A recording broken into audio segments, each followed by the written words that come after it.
Olá, eu sou o professor Flávio Tabellini e nós vamos estudar psicometria. Muito bem. O que é psicometria? Psicometria é o estudo do ar úmido. O que é o ar úmido? O ar úmido, ele é composto pelo ar seco mais o vapor de água. Como que o ar seco e o vapor de água serão tratados? Serão tratados muito bem, como gases ideais. Então, olha só, vejam só. Um recipiente que está a uma determinada pressão e uma determinada temperatura, tanto o ar seco como o vapor de água estarão sujeitos a essa pressão, mas os dois estarão à mesma temperatura e ocuparão o mesmo volume. Porém, o ar seco vai ter uma determinada pressão e o vapor de água vai ter uma outra pressão. Muito bem. Então, nós temos aqui números de mols do ar seco, o número de mols do vapor, que a soma deles vai dar o número de mols da mistura. A massa do ar seco é o MA aqui, que mais a massa do vapor vai dar a massa da mistura. Beleza. Nós falamos que eles serão tratados como os gases ideais. Então, nós temos aqui a equação dos gases ideais para a mistura, para o ar seco, e a terceira aqui para o vapor de água. Ou dessa outra forma, né? O número de mols é massa sobre mol da mistura, ou seja, do ar úmido. Aqui o MA, esse A, aqui é a massa e o mol do ar seco, e o MV, esses dois MVs aqui, são massa e mol do vapor. Com relação à pressão, nós vamos ter a pressão parcial do ar seco e a pressão parcial do vapor. Pressão parcial do ar seco é a fração molar do ar seco vezes a pressão da mistura. E a pressão parcial do vapor, ou pressão do vapor, é a fração molar do vapor vezes a pressão da mistura. A soma da pressão do ar seco com a pressão do vapor vai dar a pressão da mistura. Muito bem, vamos a alguns conceitos. Razão de mistura, ou umidade específica, ou umidade absoluta. Qualquer um deles, né? Simbolizado pela letra ômega. Então, vai ser o quê? É a razão entre a massa de vapor e a massa de ar seco que está contida nesse ar úmido. Então, a unidade vai ser quilo de vapor por quilo de ar seco, que usando as equações dos gases ideais, vai chegar nessa outra equaçãozinha aqui, que é o mol do vapor sobre o mol do ar seco vezes a pressão do vapor sobre a pressão do ar seco. Se estivermos trabalhando com vazão mássica, é só substituir massa por vazão mássica. Umidade relativa. O que é a umidade relativa? O conceito, ele é esse, que eu vou falar agora. Tem uma certa mistura aí, de mistura, no caso, uma certa amostra de ar úmido. Então, é a fração molar do vapor contido nessa mistura, dividido pela fração molar do vapor, né, desse ar úmido, só que na condição de saturação, para a mesma temperatura e mesma pressão da mistura, do ar úmido. Bom, então, a gente sabe que a fração molar do vapor vai ser a pressão do vapor sobre a pressão do ar úmido. E a fração molar do vapor na condição de saturação é a pressão do vapor na condição de saturação sobre a pressão na mistura. Então, ó, umidade relativa, divisão entre as frações molares. Substitui essas duas equações aqui. Vai ficar a pressão do vapor sobre a pressão do vapor na condição de saturação. Vou indicar agora só desse jeito. Ao invés de escrever pressão do vapor na condição de saturação, vou só colocar pressão na condição de saturação. Subentende-se que é a pressão do vapor. Então, a umidade relativa é a pressão do vapor sobre a pressão de saturação, para a mesma temperatura e pressão. A pressão de quem? Do ar úmido. Vamos ver esse gráfico para entendermos melhor, um pouco melhor a questão da umidade relativa. A umidade relativa, ela significa o quê aqui na situação, tá? Pressão de vapor dividida por pressão de saturação. Então, ó, esse ponto, esse valor dessa pressão de vapor, dividido por essa pressão de saturação. Ok? Então, ó, quanto mais, se nós descermos um pouco mais, essa divisão da pressão do vapor pela pressão de saturação, essa divisão vai dar um valor maior de umidade relativa, até que vai chegar ao valor de 1. Aqui a umidade relativa vai ser 1. Quanto mais aumentarmos a temperatura, mais essa divisão vai diminuindo. Essa pressão do vapor dividido pela pressão de saturação vai diminuindo, ou seja, a umidade relativa vai diminuindo. A temperatura aumenta, a umidade relativa diminui. A temperatura diminui, a umidade relativa aumenta, até chegar ao ponto máximo, que vai ser aqui. Já mais para frente nós vamos explicar isso, daqui a pouco. Bom, vamos a um outro conceito. Temperatura de bulbo seco e temperatura de bulbo úmido. Temperatura de bulbo seco, todo mundo conhece que a temperatura dada aí, a temperatura hoje está a 25 graus Celsius. Beleza, essa é a temperatura de bulbo seco. Mas quando a gente coloca um termômetro, ou melhor, dois, deixa um bulbo seco e o outro envolve o bulbo com algodão molhado, aqui nós vamos ter uma temperatura de bulbo úmido. Se essa temperatura aqui de bulbo seco está marcando 25 graus Celsius, essa aqui pode, por exemplo, marcar 20 graus Celsius. Então, essa diferença vai indicar, né, que existe, na verdade, existe uma umidade relativa, mas também está marcando uma temperatura de bulbo úmido. O que significa essa temperatura de bulbo úmido? Significa a menor temperatura em que o vapor consegue evaporar. Beleza? Então, é esse o significado. Então, a temperatura de bulbo úmido significa a menor temperatura que o vapor contido nesse ar úmido vai conseguir evaporar. Nós vamos ver um outro conceito, vamos ver já. Ó, nós vimos temperatura de bulbo úmido, temperatura de ponto de orvalho. Qual é a diferença?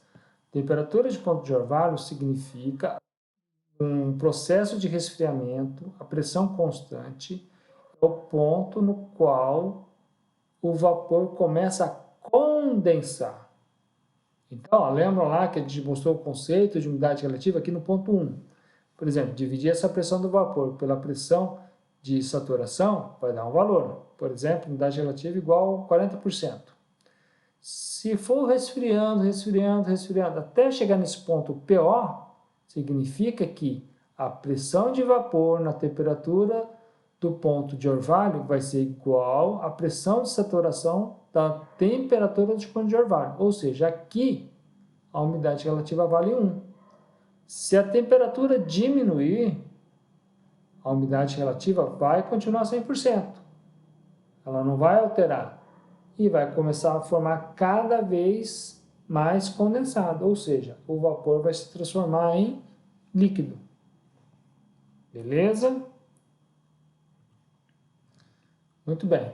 Estimativa das propriedades termodinâmicas. Tá? Nós vamos ver duas propriedades termodinâmicas. Uma é a energia interna, a outra é a entalpia. Tá? Nesse slide aqui está a energia interna. Então, ó, deixa eu só voltar um pouquinho no outro slide, só para comentar um pequeno detalhe. Aqui, na condição 1, nós temos o vapor no ar úmido, na condição de vapor superaquecido. Na verdade, ele está levemente superaquecido. Aqui no ponto de orvalho, ponto PO, ele está como vapor saturado seco. Nesse ponto aqui, que é no caso de saturação, na mesma temperatura do ponto 1, só que aqui sobre essa curva aqui que é o vapor saturado, aqui também é vapor saturado seco. Então, eu já vou comentar um pequeno detalhe. Voltando aqui, questão das propriedades. Então, ó, a energia interna é a energia interna do ar, mas é do ar seco, mas é a energia interna do vapor, que é igual à massa do ar seco, vezes a energia interna do ar seco na forma específica, mesma coisa para o vapor, né? Massa do vapor, energia interna do vapor seco. Se nós dividirmos a energia interna do ar úmido pela massa do ar seco, nós vamos ter a energia interna do ar seco mais a massa do vapor sobre a massa do ar seco vezes a energia interna do vapor, que é igual a energia interna do ar seco mais a razão de mistura vezes a energia interna do vapor. Quando o vapor está na condição de vapor superaquecido, uma aproximação muito boa mesmo é usar a energia interna do vapor como a energia interna do vapor saturado, para a mesma temperatura, não importa a pressão, o importante é que seja a mesma temperatura. Tá? Então, tranquilo. A energia interna na condição de saturação, depois lá, ficou abaixo, né, quando ele tem líquido, então o ar úmido ele pode ter ar seco mais vapor, mas ele pode também, quando ele começa a condensar, ele pode ter ar seco, vapor de água, na condição saturada, e líquido saturado. Então, agora a energia interna vai ser a energia interna do ar seco, mais a energia interna do vapor saturado, mais a energia interna do líquido saturado. A mesma coisa, ó. Da massa do ar seco vezes a energia interna específica do ar seco, mais a massa do vapor vezes a energia interna do vapor saturado, mais a massa do condensado vezes a energia interna do líquido saturado.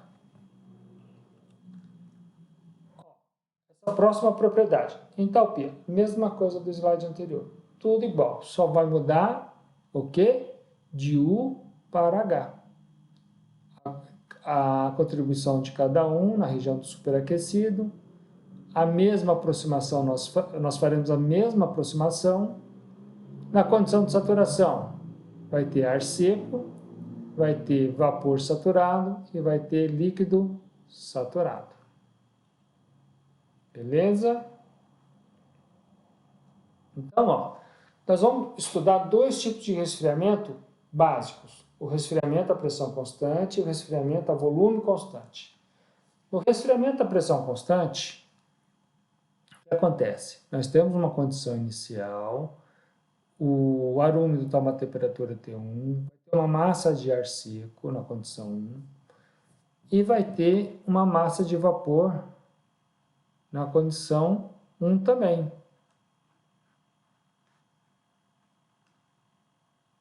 Certo? Beleza. Aqui, ó, massa de vapor na condição 1.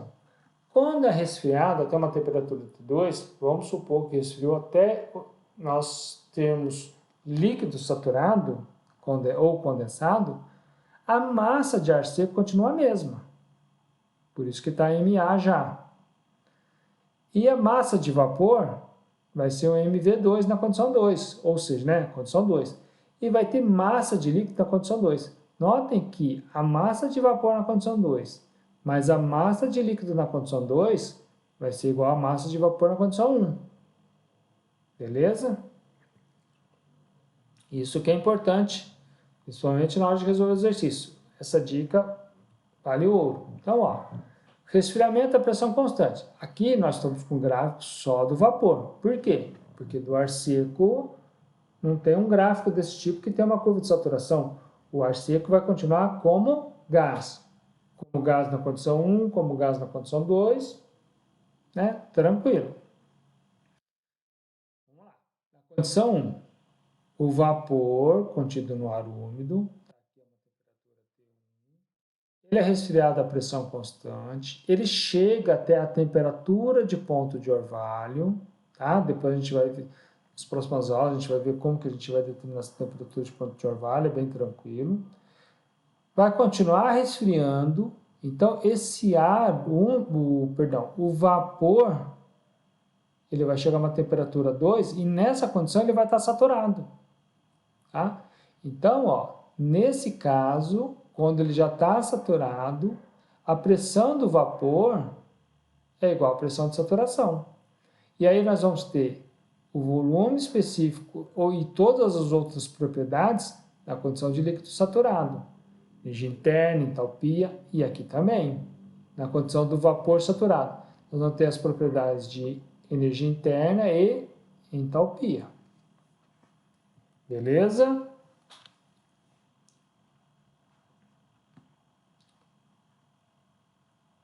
Vamos para mais uma etapa. Agora, o resfriamento a volume constante. Muito bem. Então, nós temos aqui o ar úmido na temperatura T1, tem uma massa de ar seco e uma massa de vapor na condição 1. Agora, ocorre um resfriamento a volume constante, que chega a uma temperatura T2. A temperatura, claro, temperatura T2 menor que temperatura T1. Entretanto, os volumes agora são iguais. No anterior, as pressões eram iguais. A pressão do ar úmido na condição 1 era igual à pressão do ar úmido na condição 2. Aqui, a pressão vai mudar, tá? Resfriou, né? A pressão vai diminuir. Mas o volume mantém constante, beleza? A massa de ar seco que tinha antes, vai ter depois também.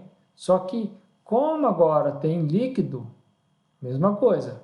Uma parte do vapor inicial condensou, a outra parte continuou como vapor. Então, a massa de vapor na condição 2 mais a massa de líquido na condição 2 é igual à massa de vapor inicial. Tá? Muito bem, vamos ver agora o gráfico, como é que fica. Olha, agora, no resfriamento a volume constante, o gráfico da temperatura em função do volume específico do vapor. Tá? O volume específico vai ser o mesmo. Cuidado, pessoal. Aqui, quando ocorre o resfriamento a volume constante, quando chega nesse ponto aqui, cruza a linha de saturação, né, especificamente do vapor saturado, nós temos um ponto de condensação. Tá? Então, nós vamos ter uma pressão de condensação. Aqui não é ponto de orvalho, tá? Porque o resfriamento é volume constante. Ele vai resfriar mais, vai chegar na condição 2. Também vai ter líquido saturado, vapor saturado, tá? Semelhante ao outro. A temperatura de ponto de orvalho seria se aqui do ponto 1 viesse aqui em diagonal, mais ou menos aqui onde está o cursor. Tá? Aqui seria a temperatura do ponto de orvalho. Tá? Aqui começa a condensar? Condensa. Só que, especificamente aqui é o ponto de orvalho. Aqui condensa? Condensa, mas não é ponto de orvalho. Beleza? Então, esse é um estudo inicial de psicometria. Um abraço, muito obrigado.